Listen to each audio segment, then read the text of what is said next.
Bear in mind that I had pissed myself. And so when they were searching me, I was really embarrassed and trying to pretend nothing was going on with piss all down me. Welcome to Crave the Rave, a naughty podcast for old school ravers who need a fix of the rave. I'm Lady Bizarre. And I'm Jess the Mess. On each episode, we'll be reminiscing over hilarious, embarrassing, and downright mental stories from our raver days. Think trippy tales, fezzy fails, and stories from the sesh. We've seen, heard, and done it all, and we bet you have too. So join us for a trip down memory lane. Hello and welcome back to Crave the Rave. I am Lara. I've got my girl Jess here, and we are back with season 2 or series 2. Series 2. Am I being Americanized? Yeah, you spent too much time in Mexico. Oh shit. Yes, here I am. So we'll set the scene. We're back with series 2. I am here in Mexico. I've been gallivanting around the globe. Jessie, where you at? I am still in my house in London, doing the school run. Going to do pick up in a bit, actually. Doing the most boringest, mundane life tasks, looking at you. Wishing I had a bit of that in me, but instead I'm doing my 12th laundry load of the day. And nothing to report here. That's the vibe. Full-time worker, full-time mum. Yeah. Yeah, well, you kill it. You absolutely kill it out there. But yeah, we are living slightly different lives. I haven't had any alcohol since January. Oh, really? Damn. Not one drink, no. Damn, okay, cool. I can't see myself having a drink again for a while, to be honest. Is it? But anyway, spring has sprung and people are going for drinks, so maybe somebody somewhere will invite me out for a drink at some point. But until then, I'll just carry on being mundane mum. Yeah, do you know what? I will say that I am really back in my stoner era. God, it's bad. Well, I feel like the environment here, in Brazil, it's so part of the culture. I've been in places where there's the security guard, the bouncers give me a lighter so I can spark my joint. Actually, one of them went on a mission to get me a lighter so he could help me spark my joint. And I was like, wow, I could get used to this. And then here in Mexico, I'm in this new spot and it's such a cotch. And I've got a bag of weed and I'm fucking loving life, but it does make me a little bit zombie. I had you down as a stoner anyway, so what changed? Well, yeah, but the thing is, when I work, obviously, when I'm out and about, I'm a tour leader. You don't have to whisper. No one's listening, or are they? You got the police outside your door. I don't know. I don't think so. You don't have to whisper, mate. No, mate, we all fucking know we've got a podcast and we talk about it on it all the time. No, I know, but I go months or weeks or months without smoking weed when I'm in London and I'm working. Obviously, I don't even really think about it. It's not my vibe. However, here I've turned back into a stoner. And actually, so funny. Last night, I went on a crazy mission. My friend Gemma just got back. She was on a fucking mad mission to get a very specific vape, a coconut ice vape that me and her used to smoke when we used to love them back in the day, right? Anyway, so she was like, let's just check out a couple of the local vape shops, smoke shops. Quite literally visited more than 15 vape shops. We visited every smoke shop here in Mexico and they're not allowed anymore. So they'd have to pull them from underneath the counter and black market kind of shit. Oh. Anyway, but if in the ones where they said to her, no, we don't sell vapes, they're illegal now, she would literally not take no as an answer. She would go, come on. And she'd lean over the counter like she was some gangster and be like, all the other shops have showed me their vapes. Come on, I'm not the police. She'd be like, I was like, you're so embarrassing. Let's just leave. They've said they don't have vapes. Anyway, but what happened was, obviously I'm a weed smoker and everything in these shops is it's like suddenly being in a sweet shop, candy store, for a kid. And she didn't buy one thing because she didn't ever find this coconut vape after 15 or 20 smoke shops. Right. However, every shop I went into, I bought something. I got sold on the new gadget. So I bought some really cool artisanal backy, tobacco to roll with that's come in from Argentina that they sold me on. And then I also got these new filters which are carbon laced that filter the shit out. And then also I bought the cutest little grinder, which is a key ring with a little daisy on it. Thought it was cute and it could look like a little lip gloss. So I started buying all this smoking shit and she didn't get anything. So no vapes, but I'm really stocked up for my new season, my new series as a stoner again. Oh, well, that sounds fun. Talking of new series, this is Uh-huh. series 2. This is And series 2. that's right. We felt that it's time to have we had a little break, Mhm. mainly because Lara is traveling around the world, living the best life. I have to say to anybody that is thinking about doing a podcast with their best friend, or maybe just even a business with their best friend, try and have a friend that lives in the same country or just is in the same time zone at some point, because that would make life a lot easier. When Lara messages me loads of ideas for the pod, I'm about to go to sleep. And when I come up with ideas, Lara's about to go to sleep. I will say, Lara is also nocturnal when she's even in this country. But we have put our heads together and we have been planning. So we've got a little mini series coming up Uh-huh. that leads us on to today's topic, which is. We are going to cover in the next 3 episodes, starting with today. It's a little 3-parter, first time we've ever done this. And it's going to be like, we need a good name for it because I feel like it's kind of like the idea of like life cycle or like eras of being and becoming a raver. From like Yeah, when you're like when you're right at the beginning, you're a newbie, right through to like kind of where we're at now, where it's been like kind of phased out. But in the middle of that, you learn how to be a professional raver. So absolutely. that'll be next time. But today we're but today and like all the tricks of the trade. However, today we are starting with that first chapter, that exciting chapter of being a newbie raver. And we have some stories, and also you guys, we did a call out on social media, and you guys have also sent us in a bunch of funny anecdotes and stories. So I'm excited to share some of those as Yeah. well. Yeah, and obviously, like, we know that not everyone listening and not everyone that raves has, like, this trajectory. We know that I mean, for example, like, I don't know about you, but I have friends that have literally discovered the rave in their, like, 30s even, right? It's not exclusive that it's like you find it as a teenager and then you have this whole journey, or even that you find it when you're a fucking wreckhead, like we were, and then you go Yeah. through this whole Yeah. journey of like becoming a professional at it and then like giving it up. I feel like some people just find it later. It's not like this for everyone, but this for a lot of people will probably resonate, especially us millennials. What do you think? Yeah, well, everyone's got their own rave journey. And yeah, as you say, it might be later on in life, but no matter when you started or how deep into the rave scene you got, everybody's got their first experience. And so we want to capture a bit of that in this episode. But no Yeah. matter when you got into the raving scene, we're just glad you made it there. Anything else you want to say on on this, Jess, before we jump No, on let's in? get tucked straight in. Tucked straight in. It's not bedtime. Yeah, I know you want it to Let's be. get tucked up. No, tucked it. Let's tuck in. Okay, tuck in. All right, all right. So let's talk about the OG days because I feel like we've covered some of this in our earlier episodes. However, thinking about it as like an era, like a fucking moment in time and moment in our lives, I think it's quite interesting because, like, for me, I feel like this was the moment everything fucking changed in my life. Yeah, absolutely. I went from like, I only understood the concept of, okay, yeah, UK garage, but I was typically in heels. It was about Mhm. how I looked, how drunk I could get, and who I could pull. Honestly, I don't know whether it was that was the vibe, Yeah, no? yeah, that's exactly my vibe too. Yeah. Well, I And would like I that, would go to like yeah. a lot of nightclubs. I like nightclubs. I knew I liked that environment. I was going to nightclubs in Leicester Square when I was Oh, like the 15. damn. And I went to under 18 nightclubs, which were pretty good. But although I enjoyed that environment, loads of people together, whatever, I Hmm. the music never got me. And I was like, I don't like R&B. And I do like garage, so there'd always be a bit of garage, but I also had mates that would go to like sort of like rock nights and stuff, and like so Oh gigs yeah, weren't my thing. Rock yeah. wasn't my thing at all. R&B wasn't my thing at all, and a lot of clubs back then played R&B.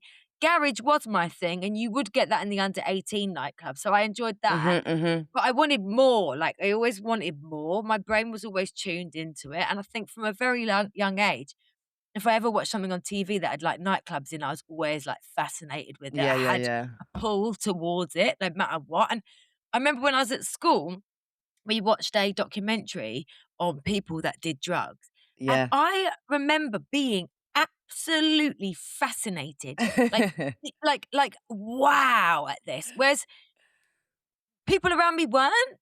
Okay. And I remember thinking, how are they not so interested in Yeah. this, whereas I am. Like, I Yeah. am tuned in. Like, it's probably one of the only times I actually paid attention in school was when we were watching these hippies around Stonehenge talking about how much water you need to drink when you're on ecstasy. But I was fascinated by it, yeah. And it was interesting that there was most of the class didn't care at all. They weren't gonna try it. They weren't gonna get Uh-huh. on it. They had no, their brains didn't connect with that, but mine did. So as Yeah. soon as I was old enough to get the experiences of going out and getting on it, oh, I did.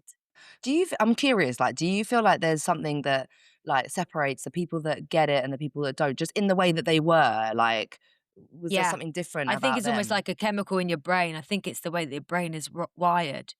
I think there's a frequency of your brain that sort of picks up on different Is things, and it? I just think some people are on a different path to other people. Not path, but I think some people are on a different wave to Uh-huh. others. Like, for me, my brain is not connected to sport at all. Nothing about it interests me. I've tried to get into it. I've followed the World Cup when it's England playing. I'm pretending I just want a bank holiday if they win. Nothing about sport in any way connects with me. And so Yeah. it's the same with people when it comes to nightclubs and music. Like, the people that can say no to trying a cigarette when they're 15, 16, ratings to them, because I was the one, I couldn't do that. Yeah. Yeah, Um, yeah, yeah, and I totally. think it comes with, who your parents are. Yes, your upbringing as well. If you've got strict parents, that can have an effect, and, whatever. I just think it's the way that your brain is, because you also get sometimes siblings. One sibling is just never ever gonna try anything and never go out, and the other one is always out and about. But, you know, I just think it's the way that your brain's wired. What do you think? I don't know. Well, talking about siblings, I mean, I was always the crazy one. My sister did like end up coming to some raves a bit like when she hit 18, Yeah. but like she definitely was getting paralytic and ending up in like having to have the ambulance called to get her stomach pumped and that. So we both Yeah. disappointed our parents at different times. Yeah. Same. No, all three of us did a good job at letting our parents down. But but I just think it's really weird because also within that, my brother and sister, whilst we all got on it, but we all had Mm, different types of getting on it. My sister was yeah, very much bars around Clapham, my idea of hell. Mine was very much raves. yeah. So it was all done differently. But yeah, I do. I think that it's interesting, and I think that your brain is either interested in that world or not. And as I said, as I watched programs and films about raving when I was younger, or not even about raving, but set in a culture like train spotting and that, I was fascinated. I'll tell you one thing I didn't like though, because it was at the time of when we were raving skins. I hated it when they tried to show people what a raving scene was like because it never was. They never did it justice. Yeah, yeah, yeah. Yeah, well, yeah, but it's often like that when you're in when they show, Yeah, like, someone's, like, like, on yeah. drugs, on pills, and you're like, "That's not realistic." Like, EastEnders or something. It's like, you Yeah, don't East know. End. Phil Mitchell smokes a joint, and then next thing he's a heroin addict. Or a girl smokes a joint down an alleyway, and the next minute she's pregnant and she's a prostitute. Yeah, no, totally, totally. I will say, like, before I got kicked out of school, I went to like a posh private girls' school, and I don't think any of the girls that went to that Mm, school got into raving. I don't think anyone. That wasn't the scene. yeah. Like, they went No, out it's and the they went same to 'cause Fulham or Chelsea, and they yeah, wore heels and, like, yeah. that was their vibe. They No, probably did a bunch of totally. coke. They definitely got on, like, the gear, Yeah. but they weren't going raving. That was not their thing. Well, I went to drama school and I was surrounded by people who weren't even going out to the bars and clubs. They were like, Mm. they were definitely not getting on it. They weren't Mhm. smoking. They were so fixated on being at drama school. And I was like, oh God, this isn't for me. Like, I just started Mhm. raving and I was like, this is my life. I don't want to do this. I don't want to be my body's an instrument, like, that is not what I wanna do anymore, Yeah. and those people were fascinated, and they were whole they would be watching EastEnders and thinking, "If you smoked a joint, you'll end up a junkie like Phil Mitchell," like, they would believe Gotcha. that shit, and they would not be trying the cigarette, and their night out would be like I guess if they went out, they would go out to, like, the local, like, what's that Australian place? Oh my god, Ah. walkabout. Walkabout, and they'd get Yeah, maybe a snake bite, and they'd sing Bon Jovi, and they'd do you know what I mean? Like, that was like I and then do. they'd be in bed by, like, 12:30, 1:00, and that was a Yes. pretty wild night out, and I was Yeah, like, "Bloody hell, you think that's fun?" Because a couple of times I yeah. try and join in just to be present as part these people I've got to be with for years, And I was just such a snob about it. I was like, this is not fun. Like, Yeah, I no, need to totally. be around ravers with rave music and, be in a dingy club somewhere where there's sweat dripping off the ceiling. Yeah. Yeah, I think, like, I'm exactly the same. Like, I was literally, like, just hooked. Like, as soon as I walked into Fabric, so glad I didn't wear heels because I nearly wore heels to Fabric for the Same. first time. Me And too. yeah, we both had our first rave experience at Fabric, Not and, together. um Not together. no, we No, didn't that's a know each other shame. existed. No. I went with a boy. I went with a DJ who was older than me. He was, like, 26. I think I was, like, 17. Oh, No fake ID. oh, I liked him older, yeah. I think so, well, he 18, liked them 17. younger. Ugh. I dated 3 26-year-olds in the same year that year. I didn't care, I was fucking young. Let's move on from that. But basically, like, once I realized, like, oh, okay, like, you wear, because he told me to wear trainers, I was like, "Thank God I did." I feel like with raving, you go once, and then for me, like, one thing leads to another, and within, like, fucking 2 breaths, suddenly I'm there wearing fluffy boots. I've got a high vis jacket on that says Raving Mad that I've written on with a fucking Sharpie. I've got a mouthful of fucking more ulcers than I've fucking had in my whole entire life put Yeah. together. I'm like, how, Yeah. but this is now like my entire life. Like, that's just suddenly like Yeah. become overnight who I am as a person. 100%. But what was fascinating, so like I went with schoolmates and none of us had been before. We were only 16 and we went to Fabric. Luckily, I'd asked a boy that had been before what to wear, and he said jeans and trainers, which was so shocking to me. I was like, really? Yeah. For a club, right? But anyway, luckily I Yeah. did. And then we all went and we were schoolmates and we sort of all broke up into different groups. And I was with like me and 3 others. And we had a great time. My jaw was gurning off its fucking face. Like, it was insane how ugly I looked with the gurns that were going on. I was scaring people because they were my schoolmates. And suddenly my face was like really all over the place. A man was sick on my arm. He went, "Bleh," and as I walked past and Stop it. puked on my arm. And I wiped on my mate's t-shirt. No. Did he know it? That Did he know? No, he didn't, and he was like a really proud boy that would wear, like, polo shirts and, like, posh clothes. Anyway, Oh he'll my never God, know you to this day. bitch. Yeah, I know, but I didn't know what to do. Anyway, and then that was still, like, the best fucking moment of my life. That was the best experience of my life, yeah, because I hadn't really heard drum and bass before. I hadn't been to a club like that before. I'd never, the Yeah. whole rave experience that we've talked about before, it just blew my mind. Now, in my brain, again, like with the videos at school about people taking ecstasy, I Yeah. couldn't believe that the other people that I was with didn't have that same spiritual awakening and want to go every weekend like I did. So the following weekend, they all went back to Fulham. They were all in like Crazy Larry's or whatever. And I was like, no Oh my way. God. Crazy My brain's Larry's. turned. I've seen the light. Oh, I've seen the darkness Yes. of Fabric. I'm going back there. So luckily, me and Natalie had the same epiphany as me. So her and I went back every Uh-huh. week. And within a week Yeah. or 2 of doing that, I met my ex-boyfriend and all of his mates. And they became my raving mates. And the ones that went to Crazy Larry's, I'd see them at school and I'd go to house parties with them, but they never really became my mates. And that's how I found my crew. That's how I found you. That's how I found my identity. But what was amazing about it is it really taught me to be like, okay, everyone's got different tastes here, because if you didn't like that, Yeah. bloody hell, what do you like? But there we go. They all like sport. They all like rugby. Yeah, yeah. No, totally. I was so happy to meet other people that fucking got it because I was like, Yeah. this is like what I've been waiting for my whole life. Also, I think how old were you your I was first time? 16. Okay, I 16. was nearly So yeah, 17. yeah, I think I was about 17, as I said. And actually, we did a poll on Instagram, and 33% of people were under 16 for their first rave. Yeah. I don't think you could do that now. No, God, it doesn't even exist. No, because we had so many messages of people saying What about do you mean it fake doesn't ID. exist? Like underage, like raves, Well, it's doesn't not it? underage. I didn't go to an underage I don't age think. rave. It was just that I went to Fabric, but I was 16.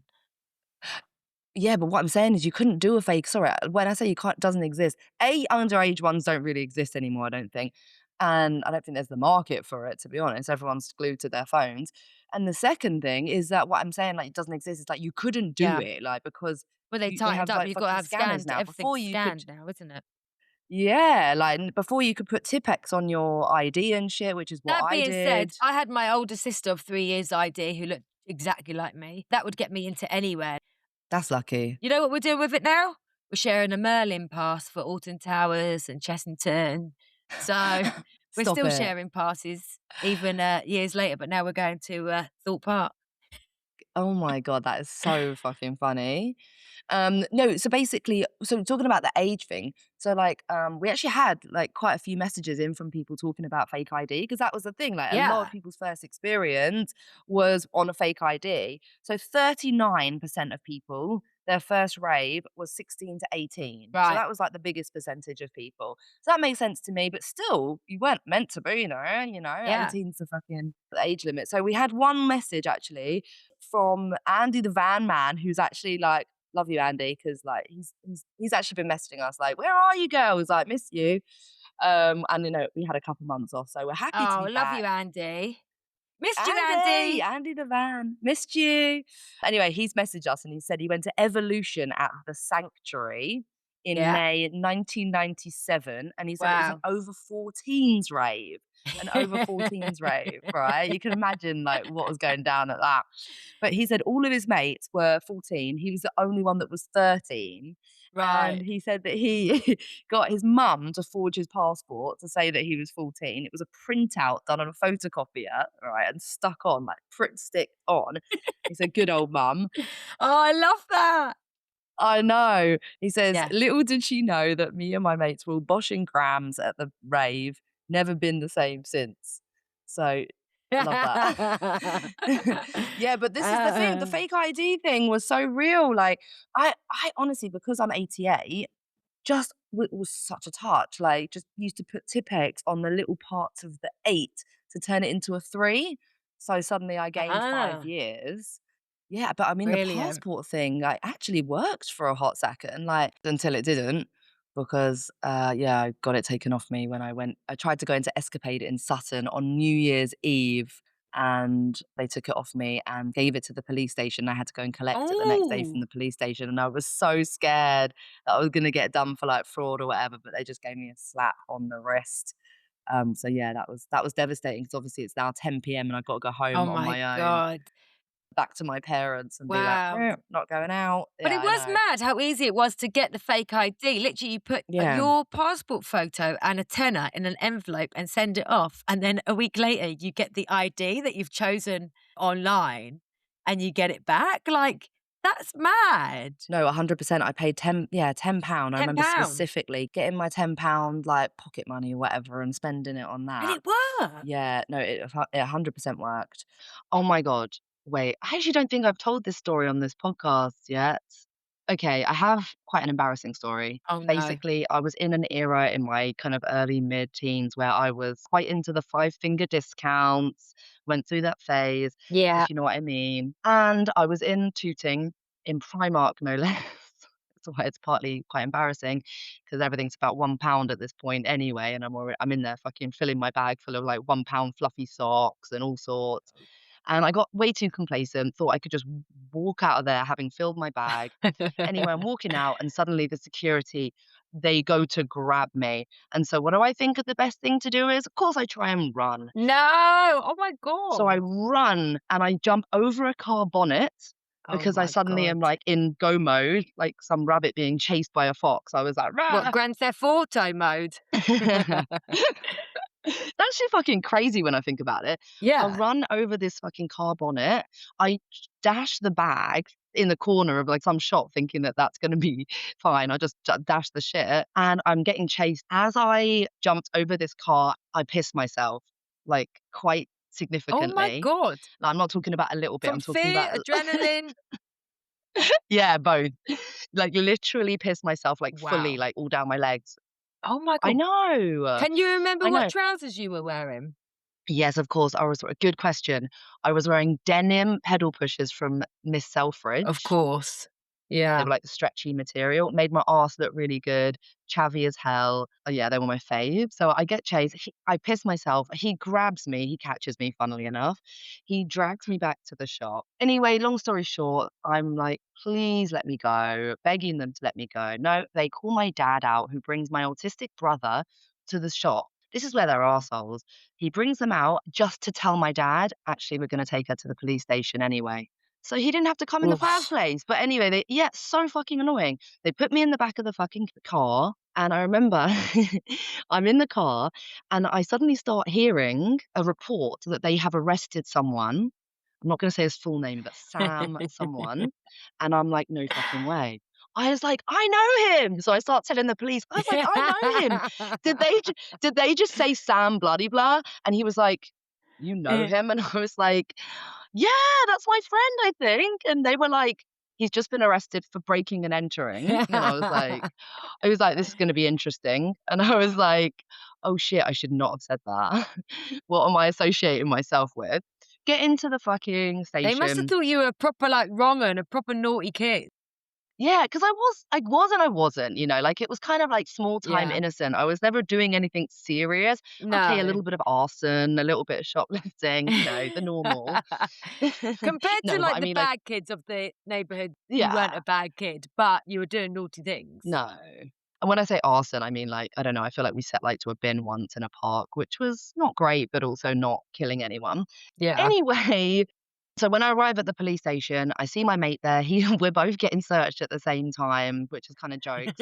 And then basically, we're just talking away, and they're like telling us to shut up. Bear in mind that I had pissed myself. And so when they were searching me, I was really embarrassed and trying to pretend nothing was going on with piss all down me. Anyway, as they were like searching me, it just got progressively worse for me. So all this shit that I forgot that was in my bag suddenly started surfacing. You know what Oh my bag's God. always like, it's You full of and your shit. bag as Yeah, well. Oh my God. I bet there's loads in there. and my pocket. I think it was my pocket. So basically, Oh yeah. sometimes I'd have like a hole in a pocket lining, and then stuff would just live in the lining of my coat. And sometimes I would lose stuff in Oh there, and yeah, I like, remember that. You used to have a hole in the bottom of your pocket and it lived in the lining. yeah, do you remember that? Like at the Yeah, I remember that. I had that too. Because it was easy to get away with stuff then. Yeah, and it was hid in the bottom of, like, your puffer coat lining, yeah. Like, your lighter would Yeah, I always get remember lost, you'd that. be like, "Fuck, Yeah. I've lost all my shit," and it was in there. Anyway, so Yes, I remember that. unlocking a memory, oh my god. So then they're searching me, they're searching the lining of my jacket, and they're finding things, and the first thing they pull out is, how back in the day we'd always use, like, if you didn't have a baggie, you'd use the cellophane off, like, a cigarette box and put stuff in that? Oh yeah, yeah. Yeah, yeah, yeah. So in there, I had a collection of stalks from weed, right? And I was a fucking Weed weirdo. stalks. Weed stalks from fucking shit high stick kind of weed. And it was because basically I'd gone on holiday and my mate, as a gift, she knew I liked to chew the stalks. And so she collected all the stalks from her drawers from the week, her weed from the week, and collected them in a cellophane and then gifted That's them to fucking me. rank. I used to chew them. Anyway, fucking weird, I know. But unfortunately, they found that. So it was in the moment, it was Class B. So they arrested me immediately for Class B drugs, for cannabis, even though it was just stalks. I was like, it's just stalks. And they were like, we don't give a fuck. And then next up was my fake ID. And they Oh found the God. fake ID. They realized what it was because it said like UK national identity. It's a fake ass card. And they arrested me for fraud on the spot again. So I've now been Oh arrested my God. 3 times for 3 different things because if you've ever been in this situation, they just keep rearresting you. Wow. And then, yeah, So shoplifting, having weed, and then fraud with a fake Class ID. B drugs are now fraud. It Wow. gets even worse. Back in the day, I used to stick things all over my walls, like everything. It was like a big graffiti wall. I'd have my friends come around and graph. I stuck old bus tickets and fucking shit all over the walls, right? One day, walking around Dundonald Park, I found 2 fucking halves of the same credit card. So someone Oh right. had cut up their credit card and thought, I know Yeah. what I'm going to do. I'm going to spread these in 2 places. And I found them Yeah. on different sides of the park. Oh my God. So you got done for that as well? Mate, theft from a person. it was called. Theft from a Shit, that is person. not good. So I got rearrested again because it was a credit card with someone else's name. And of course I'm Yeah, there like, no, yeah, you don't understand. It's just a stick on yeah. my wall. And they're like, your Oh wall? my What God. else is on your wall? And I was like, oh, no, no, no, no, no, no. Nothing else on the wall. Nothing suspicious on the wall. Because I realized that was incriminating as well. They're like imagining like on the wall there's like knives and a gun and all sorts of contraband stuff all over it. Fucking hell. My wall, my shrine of bad things. Yeah, my shrine to crime. No, no. Oh mate, that's funny. I can't believe that happened to you. What a day. What a night. How did you sleep after that, I wonder? Mate, in the end, I had to go to juvenile court. Oh my God. Yeah, and my dad came along, and luckily when we got there, they dropped all the charges apart from weed. They even dropped the shoplifting, weirdly, I Why? think, yeah. I don't They know. probably just realised you're a kid that was an idiot. Yeah, I was only, like, 15, so anyway, Bad times, mate. Not a good day. yeah. Maybe it was Friday the 13th. But anyway, so that was my story. So yes, officially, you fucking can get arrested for fraud for fake ID. There we go.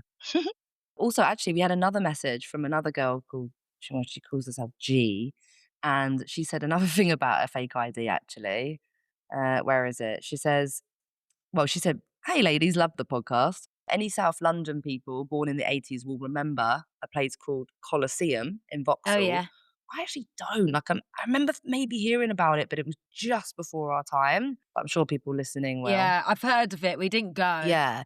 And she said she must have been about 16 or 17, so same kind of theme. She said she got in with a fake ID she'd made herself. Standard.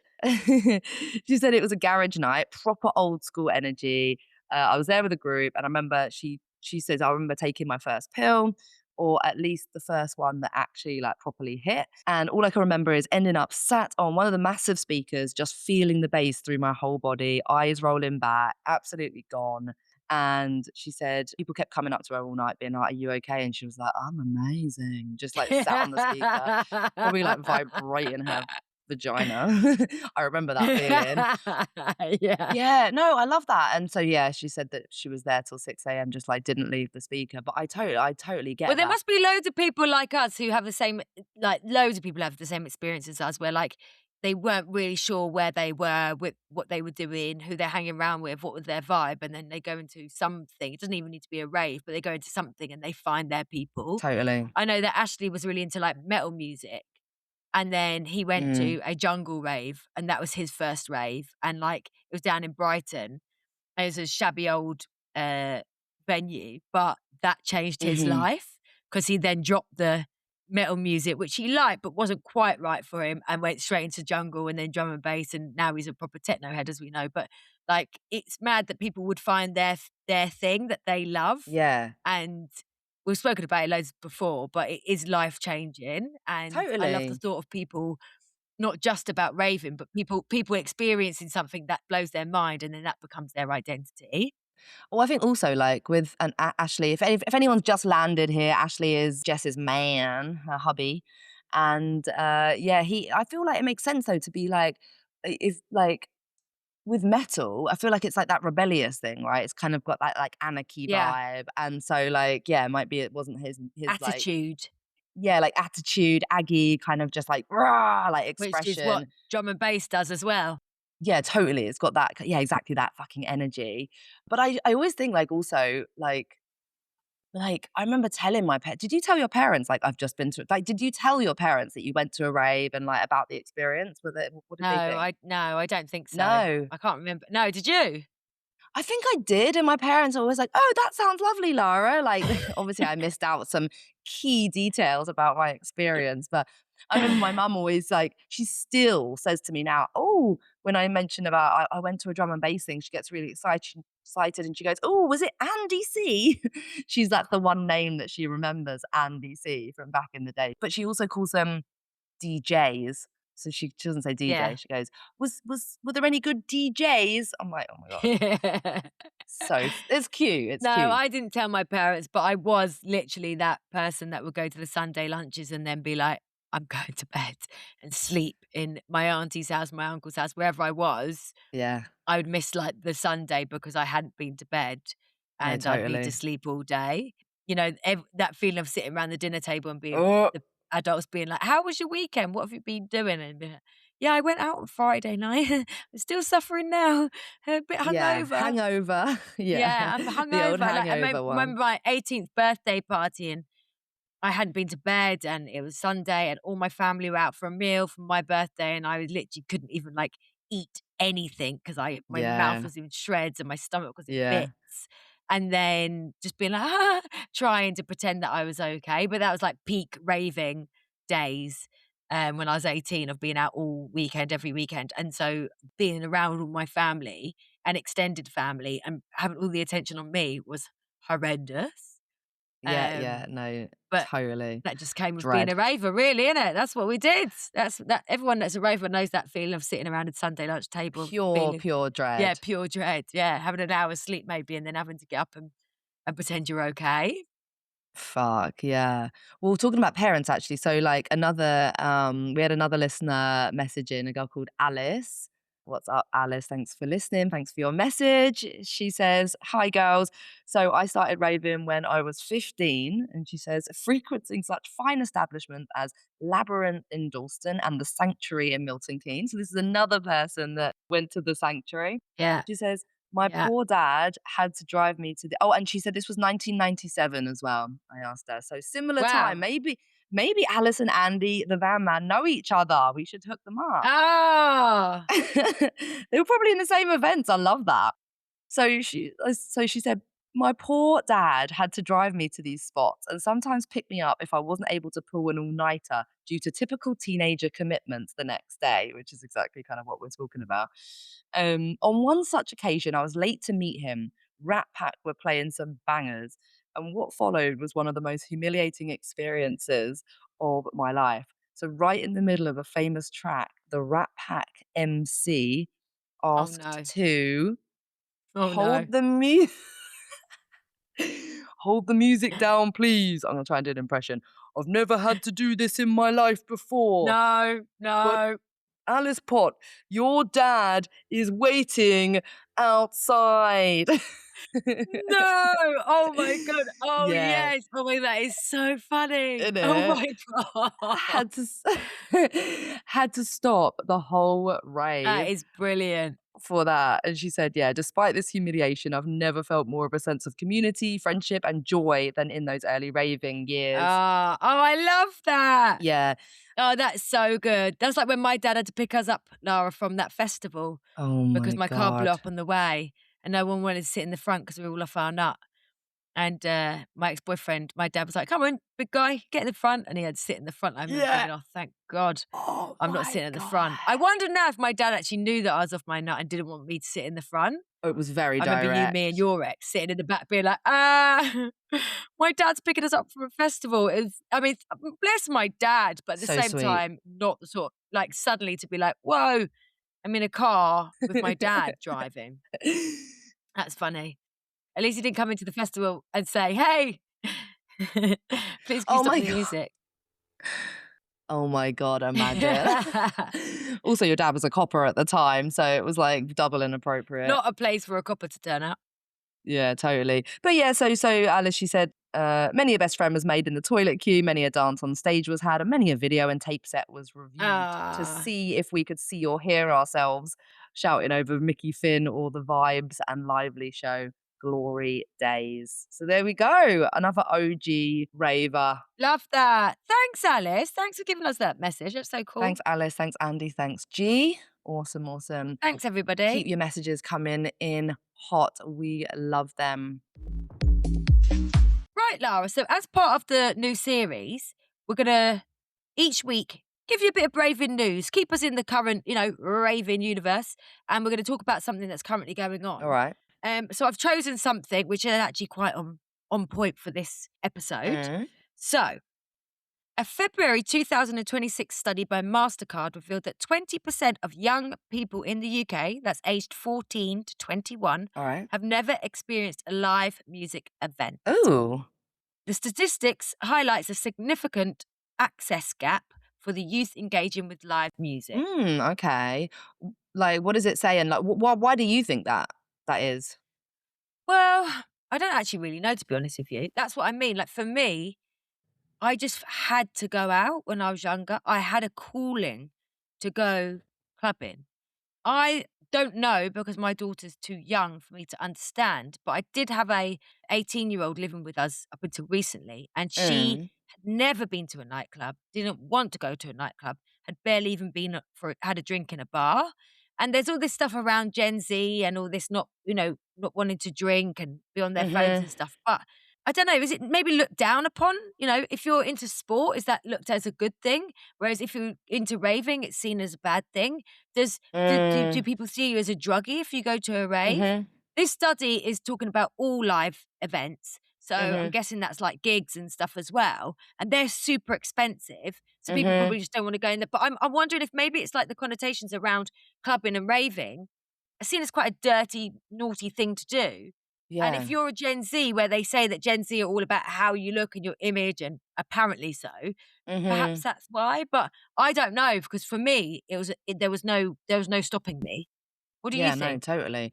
No, I think you might be right. Like, I reckon, like, there's this whole thing about everyone, like, all the youth today are just focused on, like, they're drinking, like, matcha lattes and, Yeah. like, just on a totally different vibe. They're definitely not, they're not fucking, they're not really, like, hanging out in the smoking area or, like, on getting on it, really. I don't know. Like, that's my impression. I don't know. It obviously happens, Yeah, but well, we don't really know because we don't have the young kids yeah. around us, but I think it's really sad if that is the case and if people aren't experiencing live music. And by live music, as I said, gigs, concerts. I mean, it's sad to think that people don't experience that because with whatever it is, if you're seeing something live, it's got an energy to it, it's got a community to it. Yeah. That's how you find out what you're into. If we hadn't gone to Fabric and experienced drum and bass, we wouldn't have found our people. Therefore, that relates back to what I was saying of like, you've got to go and try experience different things until you find your thing. And it's sad to think that 20% of youngsters are just not doing that. Yeah, no, it's true. I Yeah. feel like those interactions with people face to face, especially when you're off your nut, is like Yeah. some of the most incredible times of my life. Totally. Those random conversations where you have no barriers. You talk to Yeah. anybody, different cultures, different vibes, different lifestyles, all come together because of the music that you love. Because you must all have a little bit of a similar brain because that's why you're there. That's unbelievable. Now, if that's a Taylor Swift concert and you go and you find your people there, amazing. If it's a Mhm. metal concert and you go there, if it's Oasis, kill me now. But if it's Oasis, so be it. I'm imagining that Yeah. you're finding your sort of people, your groove, and when Mhm. you're there to experience that must be, it is amazing. So it's yeah, to think that 20% of people are not. Is that maybe the 20% of people that don't like music? Because I also think there's people out there that don't like music, as we've talked about They're before. not We've got yeah, people they're not around us that asked. don't like music. They're not asked. They're not asked, Um, yeah. Yeah. I just Alright, thought it was well, I an like that. interesting one to talk about. Yeah, no, it is. According to this, a lot of the issues are sort of like the events are put on in places where it's quite hard for young people to get to. I guess maybe a lot of them are in That London. never stopped us before, though. Fucking drive into Bristol for That's the what I just one mean. night The or, like, illegal down to raves, we were Brighton. going, exactly, we were getting Yeah. there. Yeah. But also the price of them, again, illegal raves, you didn't have to pay. True. But, they are expensive for gigs and things like that, that's why as well. True So, that. and also I don't think there's enough that the government's doing to keep these events Nah. open and welcoming, and it definitely feels like nightclubs aren't seen as a importance in Priority. society, yeah, Yeah. but they are. Those people that are running the country have never had that experience of walking into a nightclub and being their minds blown and having a random chat with somebody that's from a different walk of life. They've not had that, so they will never understand that. I mean, imagine Boris Johnson in Fire in Vauxhall. Oh no, you did when you tripped ball. You did actually imagine Boris Johnson when you were tripping balls in Fire in Vauxhall. Oh my God, that's so funny. But imagine if he Yeah, I think really was there. Imagine Boris Johnson walking into Fire now. yeah, but What's I going on actually here? can weirdly out of all of them, I can actually picture that. Like, his hair looks all dishevelled Same with a anyway. harness on. Oh! With a harness on Oh. and no top. Oh my And hot pants.